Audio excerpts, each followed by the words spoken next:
Well,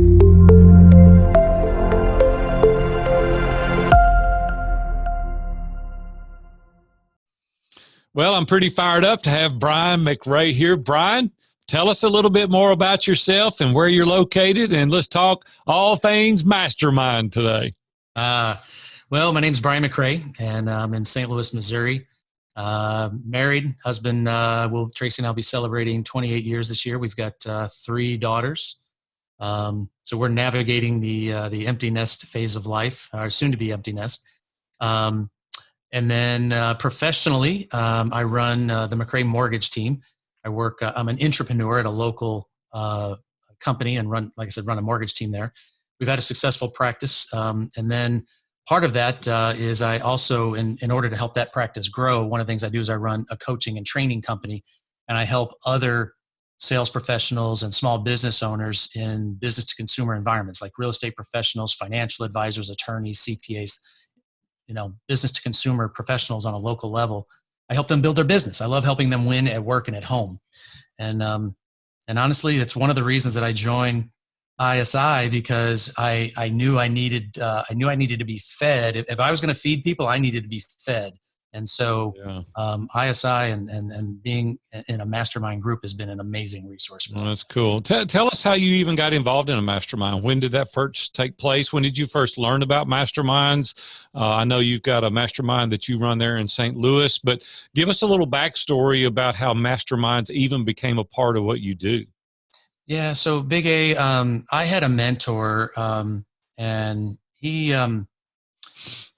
he encouraged me. Actually, he had a small mastermind group, and it was just a small one, and it went for about 3 months. And at the end of 3 months, I had some momentum, and then I had some structure, and I had some momentum. I had an accountability partner, and in my mind, growth requires 3 ingredients. It requires a place to be vulnerable. It requires somebody that will help you identify the gaps, whether it's a knowledge gap, a skill gap. We've all got gaps in terms of, our blind spots. And so that's the second area. And then the third thing is this, what I call joyful accountability. And I had that, but when it ended, I was like, wow, what's going on? So that was my first experience, and I really couldn't find that for a couple of years.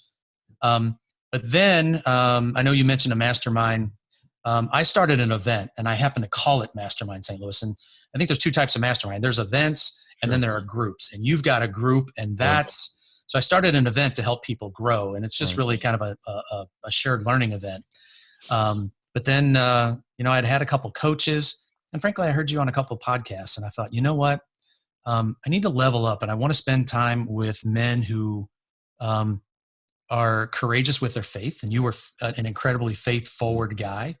And I love the way you integrated it naturally. It's just who you are.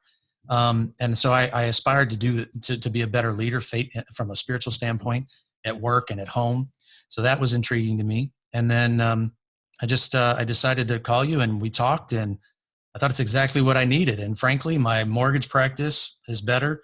My coaching practice has grown exponentially. Wow. And I got a better marriage. So wow, what's there not to like? Hey, a trifecta right there. That's pretty good.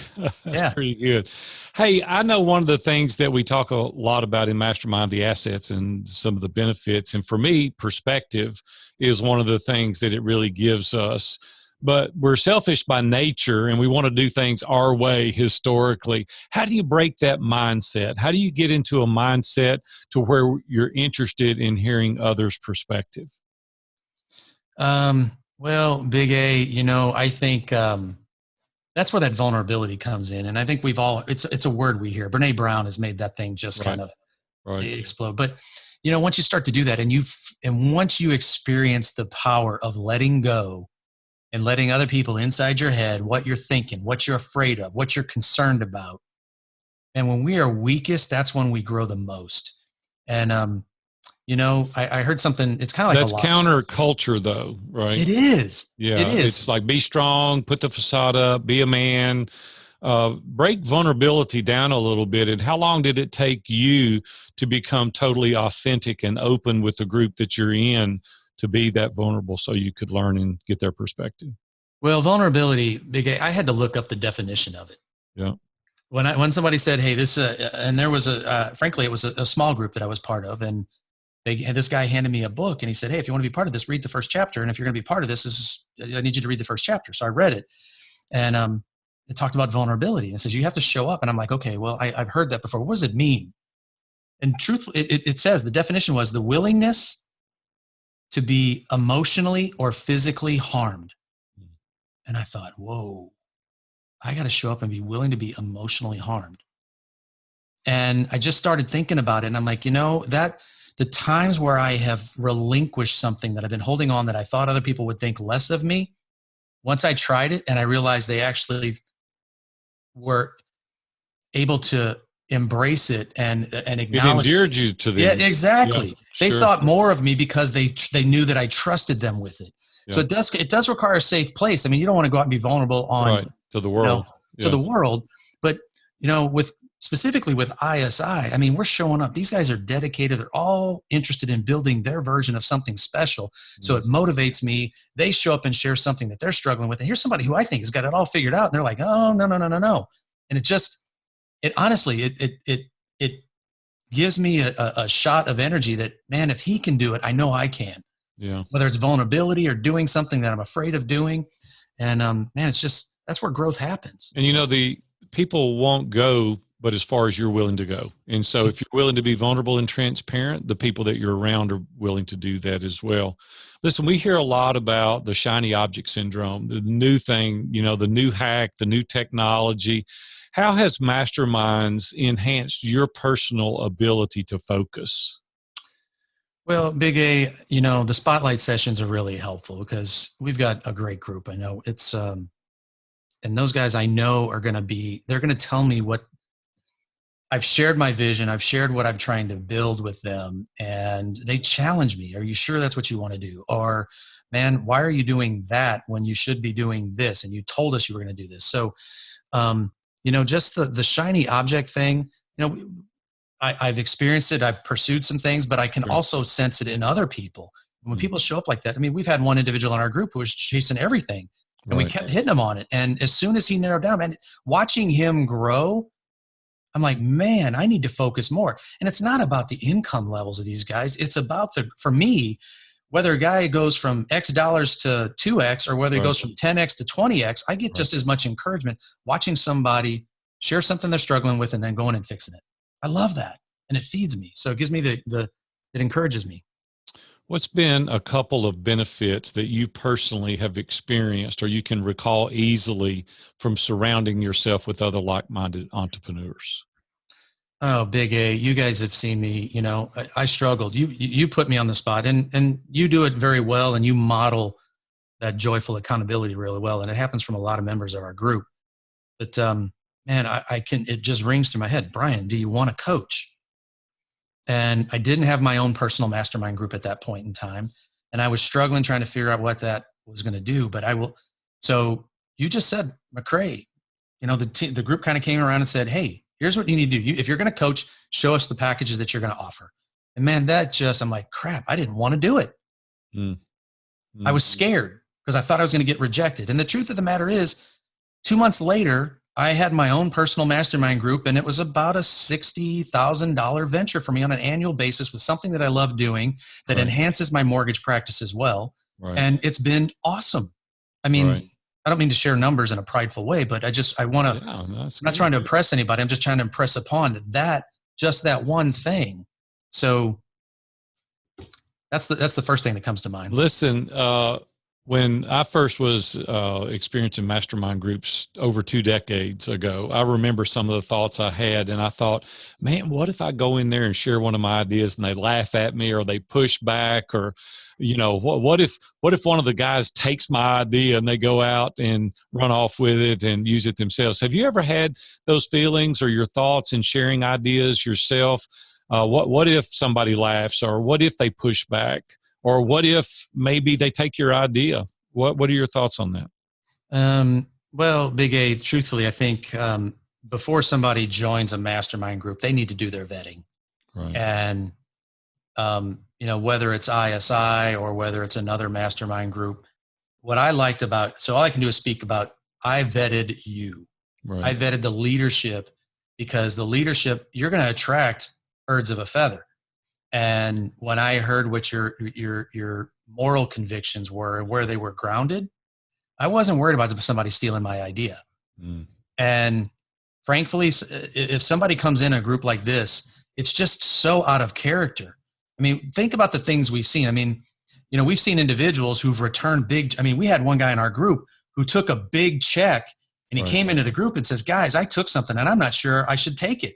Mm. As a matter of fact, I'm returning it. And we just went, who is this guy? He came in and he saw the character and the integrity of our group and knew that he couldn't continue to show up and do that. Right. That right there, to me, I'm like, that's the purpose of it. And that guy continues to talk. I use that story all the time. Mm. That's and good. So anyway, I don't know if I answered your question. Yeah. What about people pushing back on your ideas? What if you come in? How does that make you feel? Like when you come in and you share an idea, a conceptual idea, and they push back on it? Of course, nobody's going to laugh at you. But what if they push back? How do you receive that? Iron sharpens iron, Big A. I mean, I know that's it's the simplest thing. Look, if there's a chink in a product offering or in my mindset, they're going to find it. You'd rather have it in that small group, right? Yeah. Find the chink in the armor instead of embarrassing yourself in front of the world. Yeah, exactly. So I'd rather find out there. And, that's the thing. And so if I don't have enough, if I'm either not confident enough, they're going to know. If I'm overconfident, they're going to point something out so that the number one skill, the number one attribute we need as a leader, a small business owner is confidence. Right. And when I go through the ringer or with iron sharpening iron, when I go through that, I get to walk outside and I'm more confident. Right. I'm more confident with my team. It's been tested. With my clients. Yes. So it gives me confidence. Mm-hmm. So. Upper limit challenges is something that we all experience from time to time. What upper limit challenges have you personally experienced and how did you push through them? And that coaching thing was big for me. I was just like, man, do I really want to embarrass myself? I'm afraid nobody's going to take me up on my offering or they're going to pay this much. But Frank, it made me focus in on what my worth was as a coach. Look, it made me realize I'm a really good coach. Right. And my group helped me understand I was lacking some confidence. And they're like, McRae, what are you doing? And so they just held me accountable to what I was capable of and what I wanted to do. And so, the other thing that I've seen that has given us a great amount of confidence is once you get it out of your head onto paper. So when you created those packages, you're like, man, I can talk about that. And I do have experience here and I can help guide them and you start seeing it yourself because when it's in our head, you can't see the whole picture at one time, but when it's on paper, right? And that's the benefit of writing things down. Once you created these packages, it built that confidence. And the guys around you are like, see, and you walk out of there prepared. That's the other thing, that the reason we don't have confidence is because we're not prepared. Now you're prepared. You can go and present what you want to offer, and you can do it with confidence. Well, do you think that you personally experience more difficulty in receiving advice or giving advice? That's a great question, Big A. It's actually pretty easy. I don't know why I'm struggling with it. I can give advice pretty well. I was waiting on the punchline. I knew what the answer to that was. Yeah, man, it's easy. It is so easy and I think if we play into that, I look at it but look, when I'm in the spotlight, I have to be able to receive advice. And I think the best thing I can do is be out there, and it forces my weak spots to get stronger, whether it's a psychological one with that upper limit challenge of being afraid. I'm stronger because I'm part of a mastermind group. I just am. So one of the big benefits of being in a mastermind group, from my perspective, is accountability. Accountability is useful if you accept it. How do you hold anyone accountable, and what is the benefit of accountability for you? How do you hold somebody accountable? And the benefit. So holding somebody accountable. Look, in our spotlight sessions, what I like about it is somebody's going to share something, and it's decisiveness. When they walk out of there, we typically ask for some sort of commitment on progress on that issue. And we try to get somebody to commit to doing something by a certain date. Right. That's the thing. It's taking action. Right. Sometimes the action is right on target. Sometimes the action is not. But here's what I do know. When we freeze, we're in trouble. Yeah. And as small business owners, as husbands, as fathers, man, sometimes we freeze and we need to be taking action. Sometimes a wrong action is equally as good as a great taking great action, because we learn from the mistakes. Just standing still kills us. So, we've got to want accountability. We can't impose that on someone. We've got to want it. Otherwise, it's not going to work. And so once you subject yourself to the scrutiny of other guys and you say, hey, I want you to hold me accountable, you've got a great candidate then to walk with. Well, masterminds are really good at edifying and encouraging one another, no question about it. But we get a bit nervous when we start thinking about our blind spots. You even mentioned that earlier. What blind spots have been revealed about Brian McRae as being in a mastermind group, and how have your peers helped you to identify those blind spots?